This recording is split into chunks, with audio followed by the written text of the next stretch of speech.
We have got the usual number of oddball things on because Miami, welcoming in Billy Corbin. We will have a guest in a second here to tell you about all manner of hellish bills going through the Florida legislature as Meatball Ron makes his national book coming out party, and also shows the world just how contaminated Florida is. Oh, hi, Dan. Can we just agree that Meatball is better than DeSanctimonious? Can we put that on the poll? Meatball Ron is good. I have to give Trump credit for that one. But he didn't come up with it. He's saying that he's not going to go with it. I think that's a bad move. A bad move. We'll get to your political opinions in a second. We will get to breaking news around here involving, and I know a lot of people nationally and internationally are curious about the update with the arrested chickens. We will break that news before the end of the show. There is news. Billy's stunt to get chickens arrested around our beloved Joe Carollo. Nazis are his base. Not the right sound. No, that was the DeSantis audio. Not what I needed there. Right, okay. He's going to be delayed on the DeSantis sound and the Carollo sound.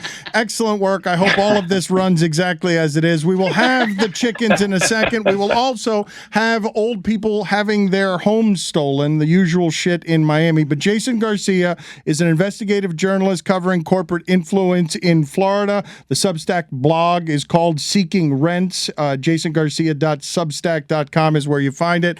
So let's power through here, Billy, with Jason, because the next 60 days are Ron DeSantis is going to show the world what he's about over the next 60 days of pushing sewage through the halls of Tallahassee. The Florida of today is the America of tomorrow. This affects everybody, believe it or not. Mostly, and first and foremost, it affects the people of Florida. And what's happening, and Jason can correct me if I'm mistaken, is that for the next 60 days, this is effectively a national billboard, digital billboard, and advertisement for the Ron DeSantis for President campaign. It has nothing to do with helping the people of Florida. It has nothing to do with really even helping their own constituents or their own base. It just has to do with pandering to the national base of the worst Republican primary voters and the worst culture wars. But it's not going to make your rent lower. It's not going to make your property taxes lower. It's not going to eliminate tolls in the most tolled state in the entire union. It is not going to make your owners, homeowners insurance lower. It's not going to make we know all your opinions on this. We know all of your opinions, and you're right. This legislation has nothing to do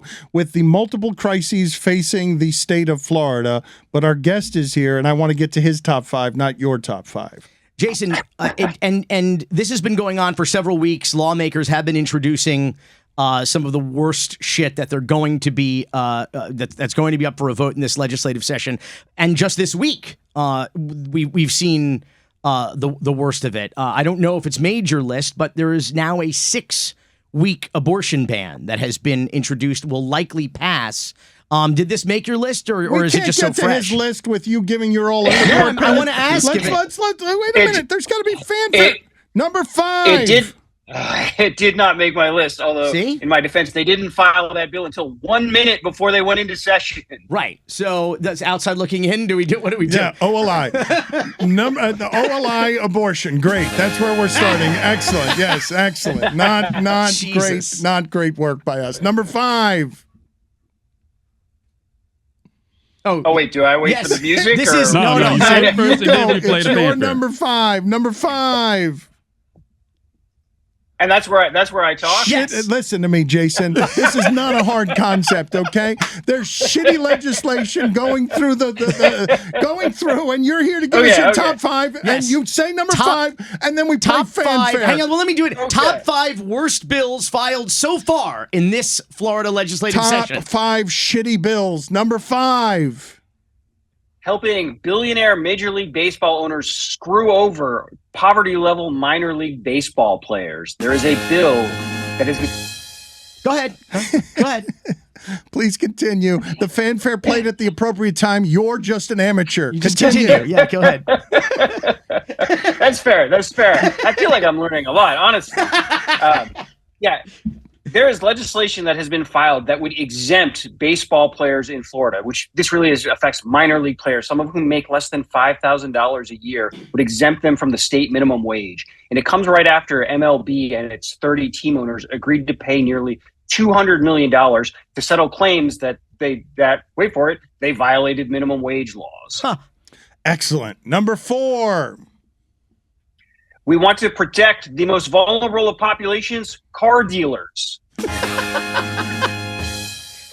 Why are we protecting car dealers? Hey, that's a great question.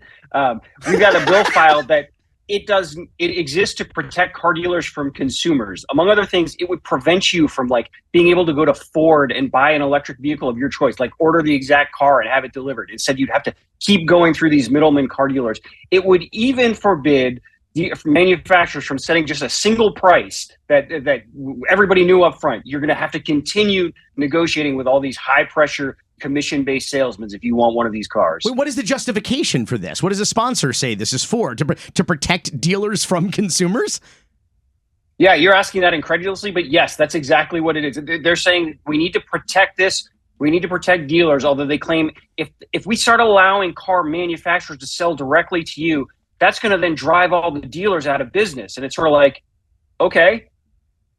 Jesus. So this is just legislation because the lobbyists won to protect car dealerships? That's it? Somebody bought the protection of car dealerships, yes or no? 100% yes. Right. So we need to stop us predatory car customers from paying less for cars. Number 3.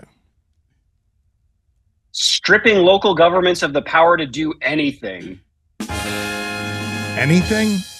I thought we believed in small government. I thought we believed in more local government.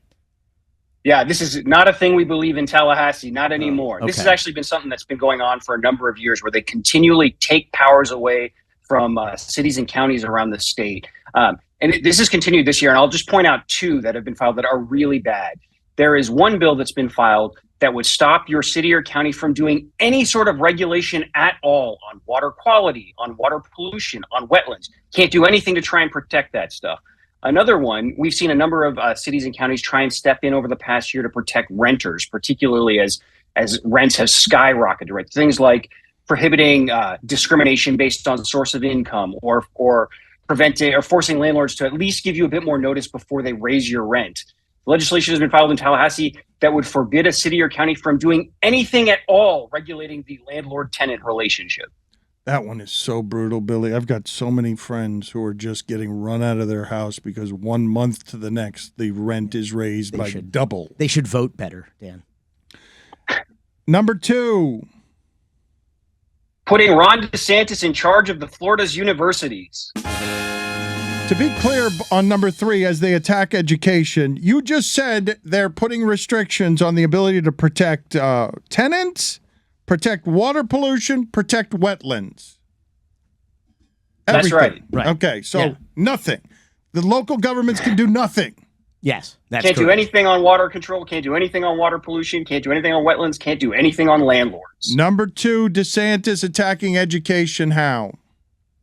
Yeah, this one's getting a lot of attention, but it is like a direct attack on academic freedom and university independence. There's a bunch of things it would do. Probably the craziest are it would put political appointees that the governor chooses in charge of faculty hiring at universities rather than faculty and professional academics themselves. And it would ban, among other things, gender studies majors. And that's kind of interesting to me, just in that for the last year or so, the governor and some of his allies in Tallahassee have been really banging on critical race theory and on transgenderism, that sort of thing. But boy, man, gender studies sure came along here. So now we're going after feminism and stuff too. Number 1. Oh, sorry, I wasn't ready for that. That's okay. We're leaving this. We're leaving this all in reverse chronological order. That's so that okay. would come next. Yeah. Look, you've proven to be a real amateur when it comes to the top 5 list. Listen, he went to public school in Florida. How he's supposed to count to 5? What's supposed to down from 5? Somehow only having 4 for your top 5 list, and the big finish is number 1. The potential end of public schools as we know it. Okay, excellent. Excellent work. How Jason, again, another thing that we've been watching for the last 20 plus years since Jeb Bush happened slowly but surely. But this really seems like just like sticking a fork in it, doesn't it? This legislation? Yeah. Yeah, this is sort of the logical conclusion that everybody was warning about all those years ago. But what they want to go to is a system of universal vouchers. And what that basically means is we're going to just, instead of funding public schools like we're used to doing it, they're just going to give everybody $8,000 to go do whatever you want for your kids' education. This includes mega wealthy people who have sent their kids to elite academies and never had any intention of going to public school. It includes people who choose to homeschool their kids, would give them money to hire like private tutors and stuff like that. And the issue here is it's twofold. One is these private schools that we send kids to, there's no accountability around them like we have on public schools. So you have schools, some of these schools that take these vouchers, teach things like people and dinosaurs walked the earth together, or that slavery was not a cause of the Civil War. And the other thing is, unlike public schools, a lot of these schools can actually discriminate. They discriminate against people who don't speak English as a first language, against people with disabilities, against people from LGBTQ plus families. And the other big thing here is there's just an enormous potential price tag on this. There's an independent think tank called the Florida Policy Institute has calculated this could cost $4 billion, which is like 1/3 of public school funding in Florida. I mean, this it has the potential to utterly devastate public schools in Florida. And this is all about, it's a whole tactic, not just in education, but throughout government, to privatize, subsidize, brutalize. You privatize and you send all of this business to your private donors rather than into the public school system. You subsidize it with this public dollars that you're pushing into religious institutions and various other charter schools and outright cults in some cases, and then brutalize because there's no longer the transparency and accountability that you'd have with a public institution where you can make public records requests, there'd be public meetings. These are secret private institutions that claim they're now exempt, despite the fact that they benefit from the public and taxpayers' largesse. They go, well, no, we're a private company. You can't ask us for these documents or anything. And Florida leads the country, I think, still in charter school closures. That means you have recklessly irresponsible people who are running these schools. Is there a question in here anywhere for Jason, or is it just you wanting to talk? The Florida Commissioner of Education, who is his private employer, Jason? He works for Dade College, right? He works for one of the largest charter school companies, private charter school companies in the entire state. Wait a minute, Florida, you asked him a question just to lob yourself a ball off the backboard. You don't ask a question you don't already know the answer Jason, to, Dan. Thank you for being on with us. We appreciate it. He used you as a propaganda tool. Can I do it one more time? Can I do it one more time? You cannot Jason, do it again. Uno mas. Jason, before you go, OLI, we had this special legislative session before the legislative. One of the things that Ron DeSantis did was take over Disney World, the Reedy Creek Improvement District. Right. And it was just reported that one of the characters that he appointed to this board, that he gets to appoint all of the people to, is this Ron Perry. Could you tell us about this guy? Yeah, this is the guy that, if memory serves, word just spread that he has said in the past that putting fluoride in drinking water can turn you gay. That's right. He's an Orlando-based former pastor and the CEO of The Gathering, a Christian ministry focused on outreach to men. And he will now oversee Disney World, and he believes that tap water can make you gay. So Magatov, everyone. Yeah. So just World. Let me say, imagine that guy being in charge of hiring all your university professors. Jason, thank you for being on with us again. The Substack blog, you can find it, jasongarcia.substack. Easy enough. Covers corporate influence in Florida. Thank you, sir. Yeah, thanks for having me. It was fun. We have coming up, incidentally, a solution, a finality to the chickens, plural, being arrested, or the chicken being arrested. It was just a single chicken that was arrested, correct? You mean the thing with Joe Carollo? Dead air. Dead air. Dead air.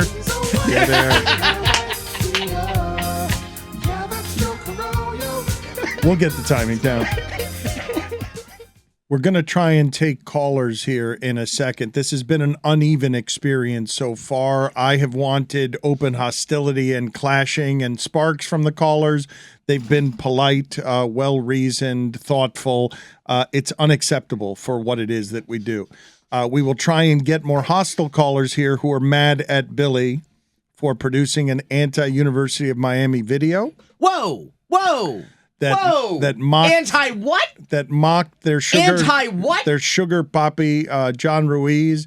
He is mad at you. He is mad at a lot of people. He is sensitive, and the UM community. He has mobilized his army to come after you and me for platforming you and your videos. Has Meadowlark received a cease and desist? Not yet. I've heard threats of a lawsuit in private, but I've not heard anything publicly. He's an attorney. He doesn't have to threaten. He can just file a suit. He knows where to serve you. He could just do it. But before we get to that, and before we get to updates with chickens, because we do have an update, before we get to stealing homes from the elderly, I just want to point out that, stealing homes from the elderly is what I just said. We've got a guest who's going to talk about that in a second. Yes. That in talking about the DeSantis world tour that's about to happen in the next 60 days, we did not talk about lawmakers being expected to pass a bill that lets people carry guns without a concealed carry permit. We did not talk about DeSantis wanting to make it easier to sue the press for defamation. We did not talk about DeSantis wanting to make it easier for judges and juries to execute Americans. We did not talk about taking away health care. We talked very briefly about abortion, but the top 5 did have minor leaguers in it. Yeah, so there's always next week.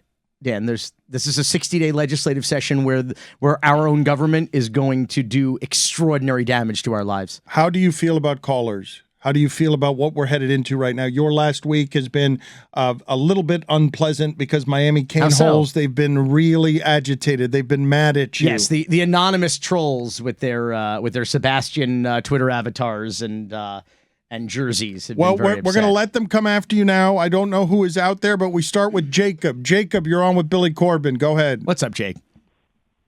Hey, man, it's Jacob from San Antonio on a mobile. First time, long time. Thanks for having me. Here, I'll get right to it, Billy. You out of line, brother, for going after the donors who want to support universities. Down here in Texas, we got Bud Bingham, an oil tycoon. And now you got your crypto guy over there, and let him do what he has to do, all right?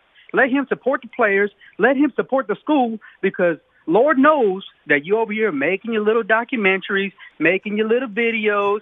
You want to be causing a ruckus.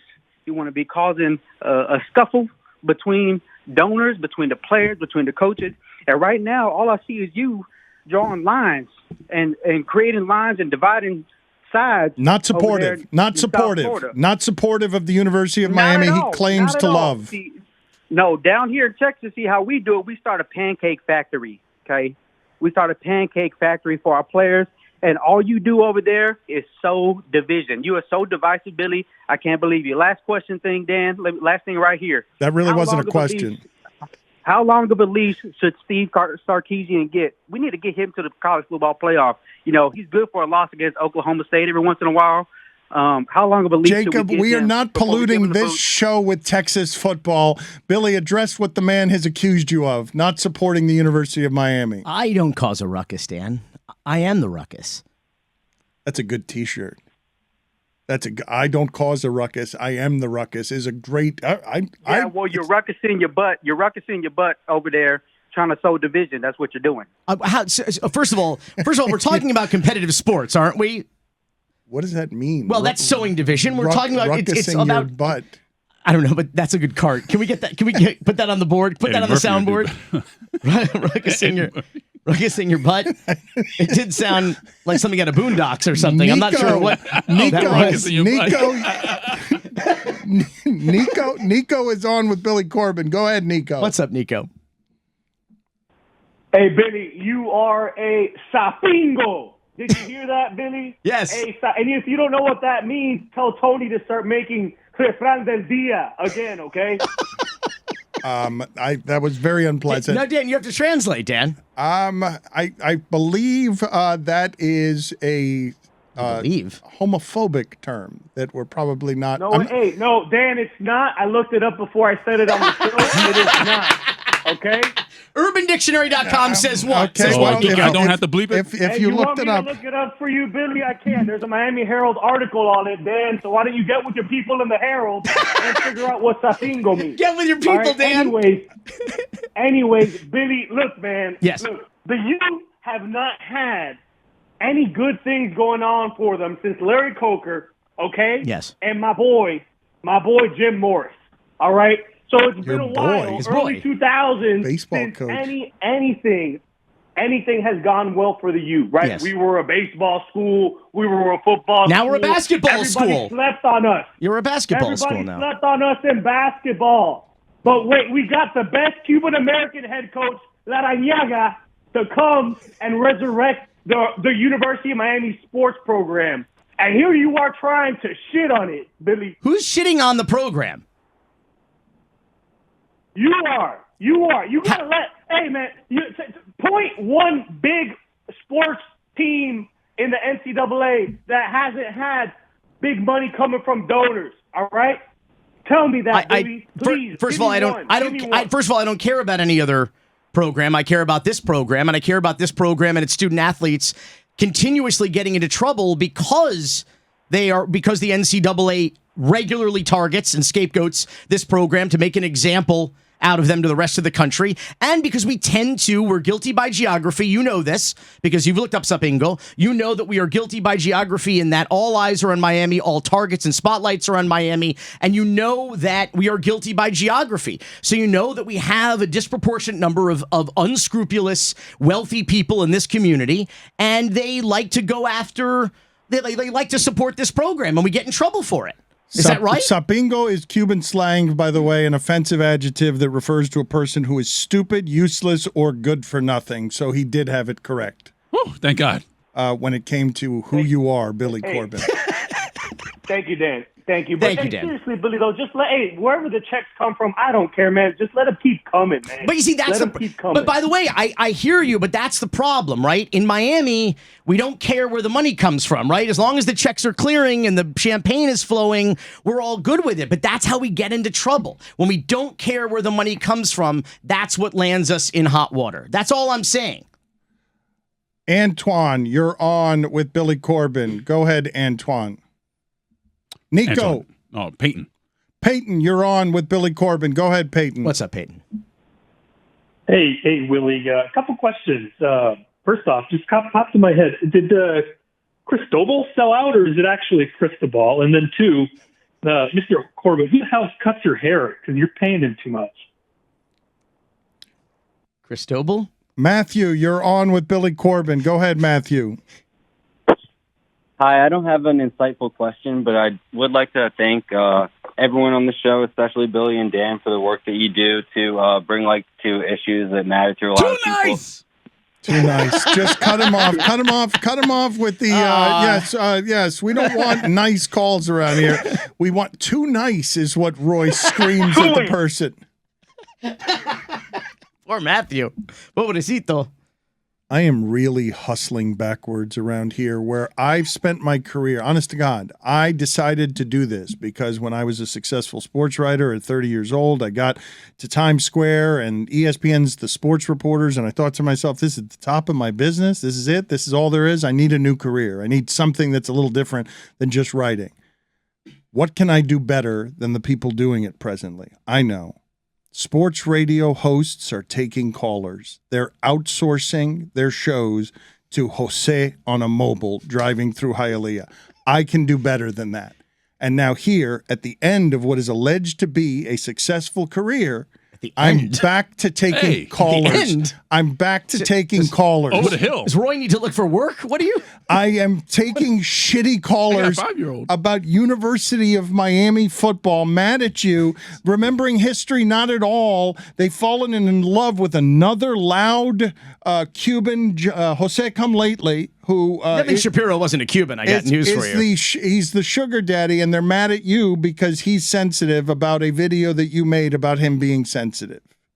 And people are mad at me for not being keen enough and for platforming you because you're the documentarian who did documentaries on the University of Miami, plural, made money off of them.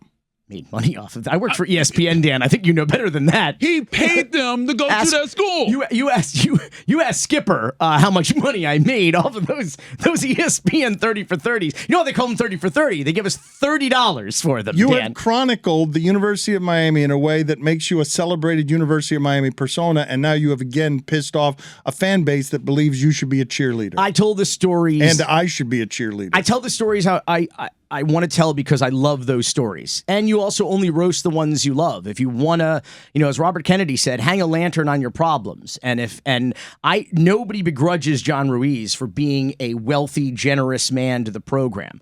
But he knows better than anyone that this program is uniquely situated to get shit on repeatedly by the NCAA. And so when we ask for trouble, and we basically shine a spotlight on ourselves and say, hey, come here and get us, they are never going to miss an opportunity to come and get us, Dan. These infractions are silly. They're stupid. They're Miami being scapegoated, and just an opportunity for you to figure out how to make a sensitive man feel places that feel not a sensitive. He's sensitive. A very successful man. He's a very what is he sensitive about? It's parody. It's pretty fun, pretty catchy. I'll bet it's his ringtone. He likes when people are talking about him. He likes when people give him attention. Not when talking about him this way. He sues them when they talk about. I'm sorry. Have you been served yet, Dan? Not yet. Not but yet? I'm waiting. I'm waiting for you and I to be served. We will continue this conversation because Billy did agitate the cane holes, but we have to get to other things. We have to get to news with your arrested chicken, singular, not chickens.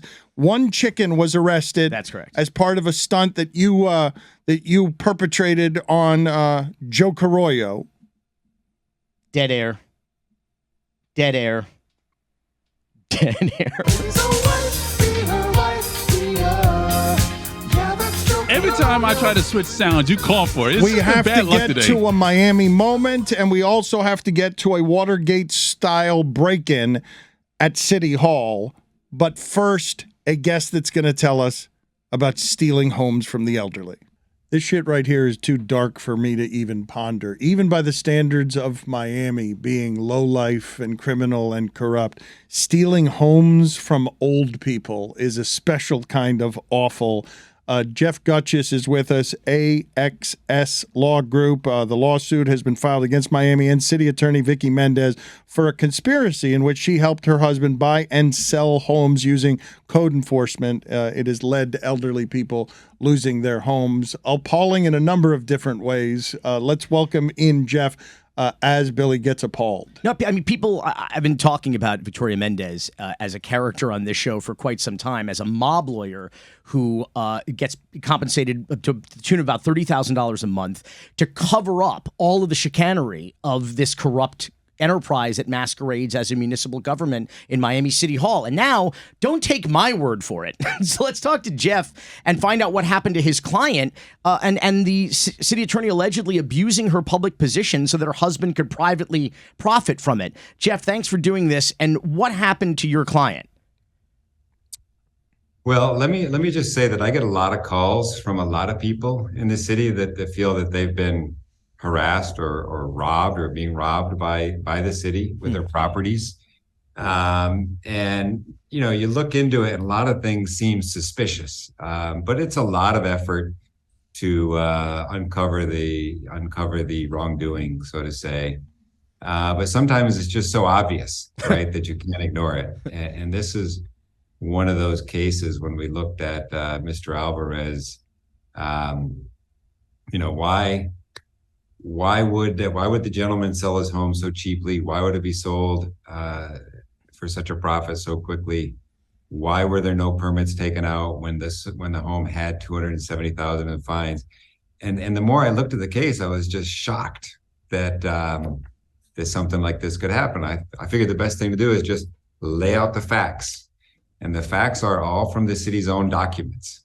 And they show that they were running up $500 a day in fines on this gentleman's house, his mom's house, for something very minor, right? I mean, an internal efficiency apartment that his father had apparently put in, and the guy couldn't figure out how to solve the problem. He emailed the city asking for assistance, asking for guidance. He got nowhere.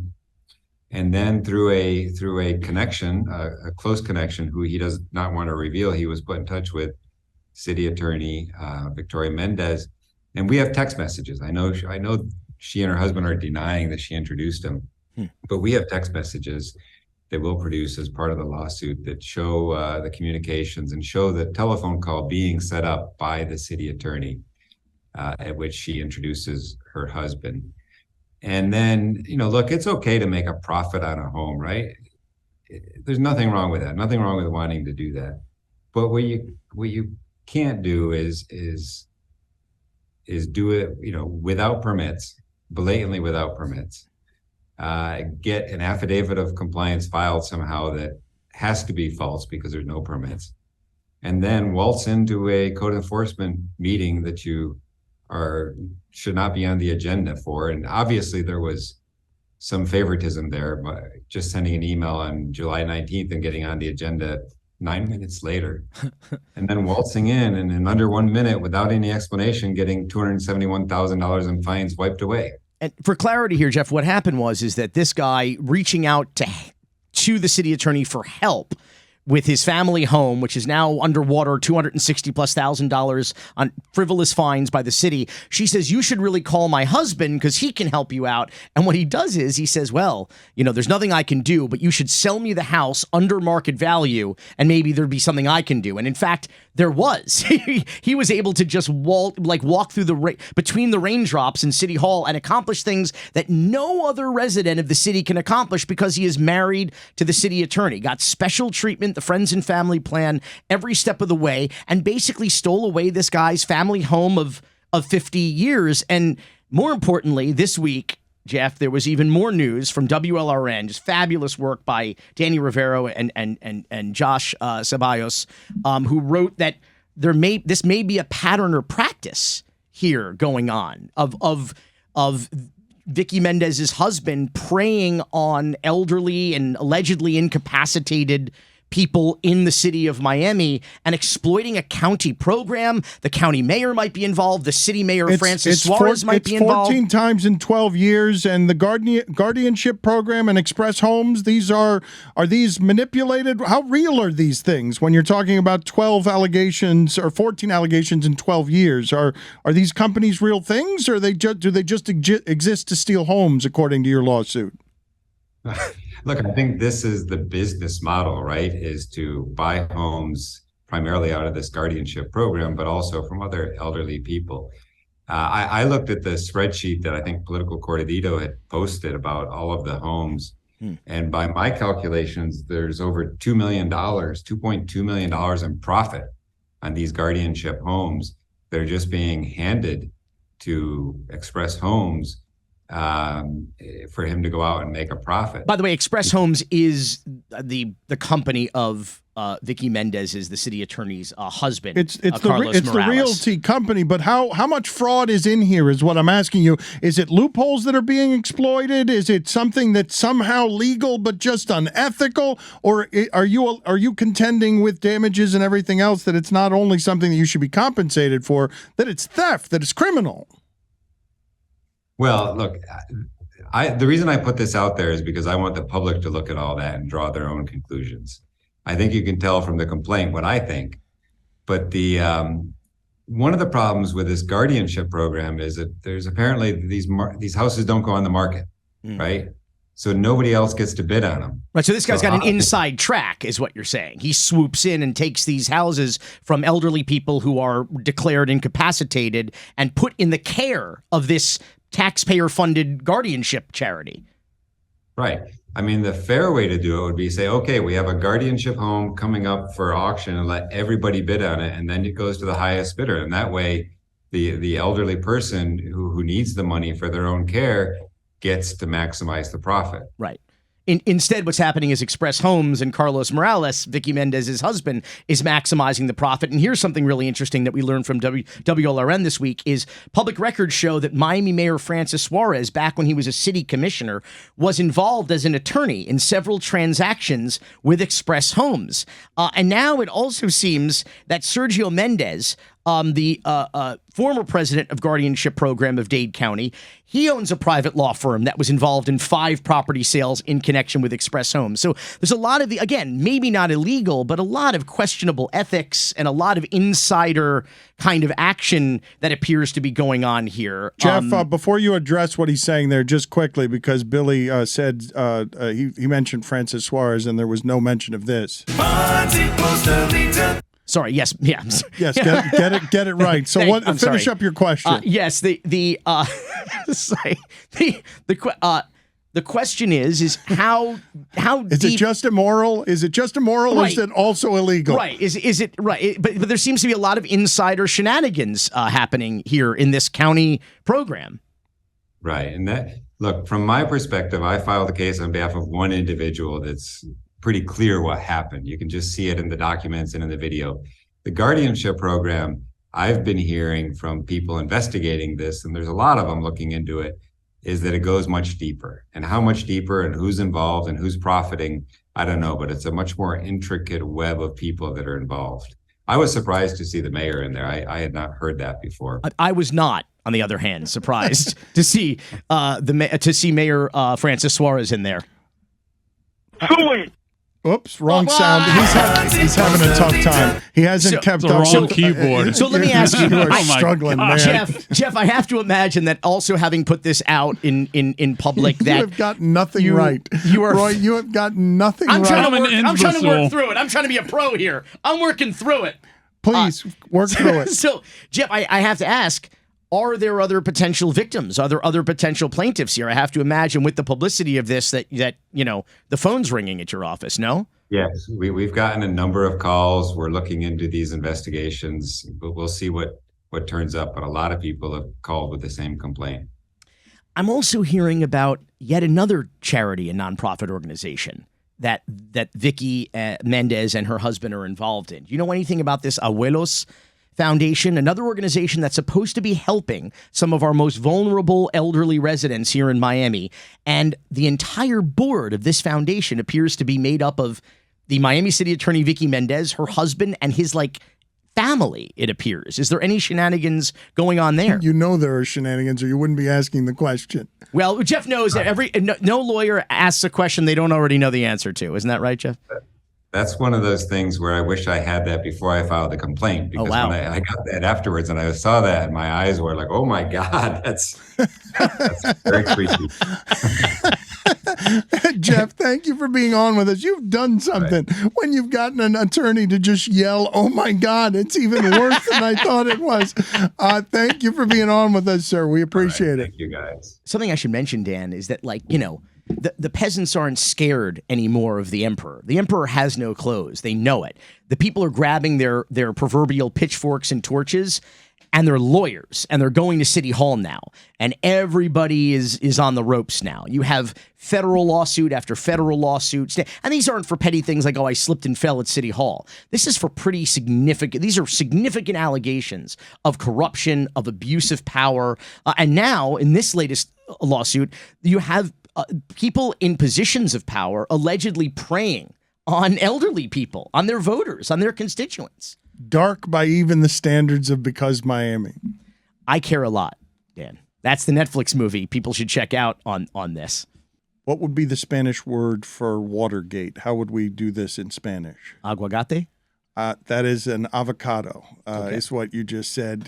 Pero agua and reja, regardless. Avocado? Yes, avocado? That's attorney. That's right, attorney in Spanish. But yes, we have a Watergate type of break-in, Miami City Hall. Third-rate burglary. Get the people updated. This is a wonderful, awful Miami story. So for the second consecutive week in a row, the second Monday morning, City of Miami, City Hall, is a crime scene, Dan.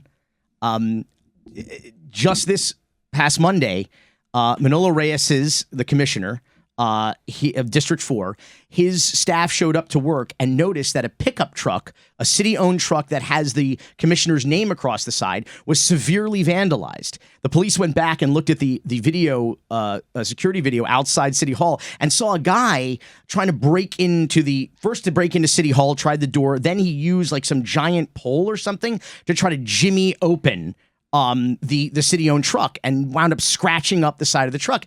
Now, this would seem kind of weird or random or lame, especially happening at City Hall to a city-owned vehicle with security cameras right outside.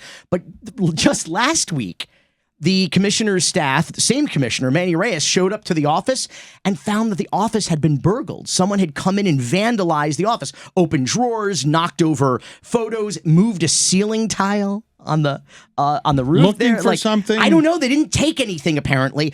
The police still haven't solved that case, by the way, almost 2 weeks later. With all the cameras involved. But here's the thing. The cameras are really only outside, Dan. There's no cameras really inside City Hall, and there's a very good reason for that. You want to guess why there's no cameras inside City Hall, Dan? So no one will ever see the amount of corruption going on the cameras. That's exactly right. And you have to listen, though. First, listen to what Reyes has to say about this. Take a close look at scratches on this District 4 pickup truck. That's where police say a man is caught on surveillance video early this morning trying to jimmy it open with a shovel. A city truck with the name of Miami Commissioner Manolo Reyes clearly marked on the side panels. Never happened. An incident in this office. Never happened before, he says, yet it comes just 1 week after the same commissioner discovered someone had vandalized his City Hall office, a case police are still investigating. Is this pure coincidence or not? And I don't want to speculate, you see. I just want the truth to come out. I am placing a directive to the city manager that to install cameras. City Hall is a public building, and the people have the right to know who comes in and comes out of any of the elected officials' office or any of the other city offices in there. We'll see who was against it. Thanks to WPLG Local 10 and Christina Boomer Vasquez, the reporter for that.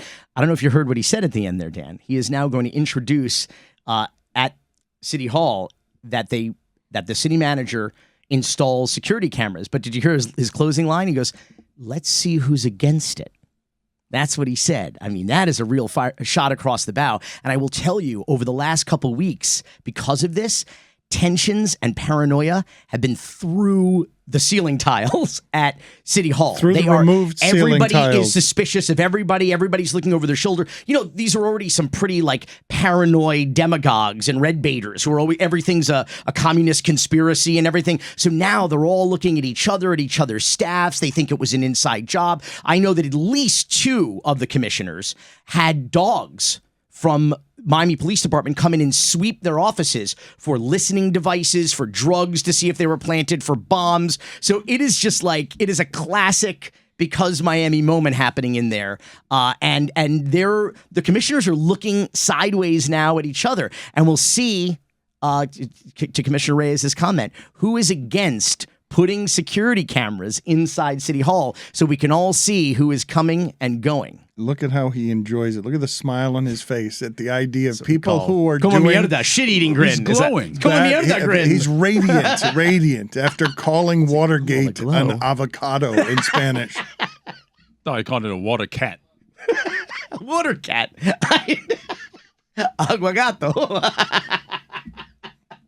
Billy, close out the show this week with a story I know gives you personal radiance because you are a performance artist who has enjoyed that you sent a chicken costumed lawyer to a protest of... I didn't send anybody anywhere, Dan.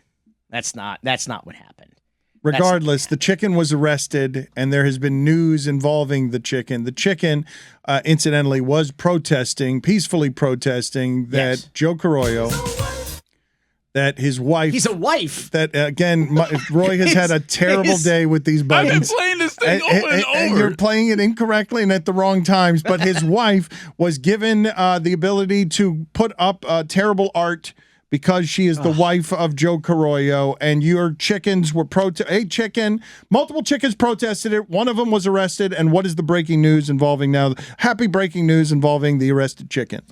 All charges have been dropped against the chicken, obviously, because when you get arrested, I participated in a peaceful protest with people dressed as chickens, wearing white tank tops with Joe Carollo's mugshot from his 2001 domestic violence arrest. Yes, Joe Carollo, wife beaters is what they were wearing. And they were Hold on. Oh, yeah, sorry. You also missed one. He had another one that you missed. That's... You owe He's him, making up. You owe him one. He's Yeah. a why? He's a why? Why? He's a why? Continue.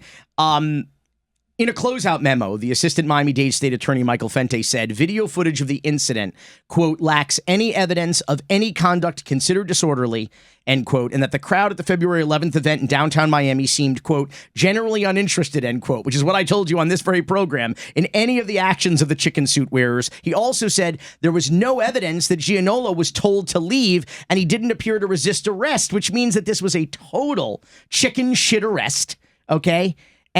And Morgan is the winner Pollo Carollo dinner. And if you'd like to help support the cause here, because I think that there is now going to be a federal lawsuit for the Miami Police Department, another federal lawsuit against the city of Miami for violating the constitutional rights of the people. And so go to Pollo Carollo, that's P-O, for your audience, Dan, P-O-L-L-O, C-A-R-O-L-L-O, pollocarollo.com to support the cause. But our Miami moment, our moment of zen here, Dan, is the hearing from this week in which the chicken was cleared. This is one count of resisting an officer without violence to his or her person, first-degree misdemeanor. One count of trespassing property after warning, which is a first-degree misdemeanor. And one count of disorderly conduct, breach of the peace, which is a second-degree misdemeanor. Last week, we asked to reset arraignment pending further review of the officer's body-worn camera footage. Based on that review, Judge, the state is electing not to proceed on these charges. And so accordingly, the state announces a null pros as to all three counts in M23, 28, 34. Okay. So, sir, as you heard, at the state's discretion, the state has dismissed your case, and I'm entering it right now. You'll be able to see it within about 24 hours. Congratulations, Billy. A small victory for you. Say goodbye to the people. Cocaine's.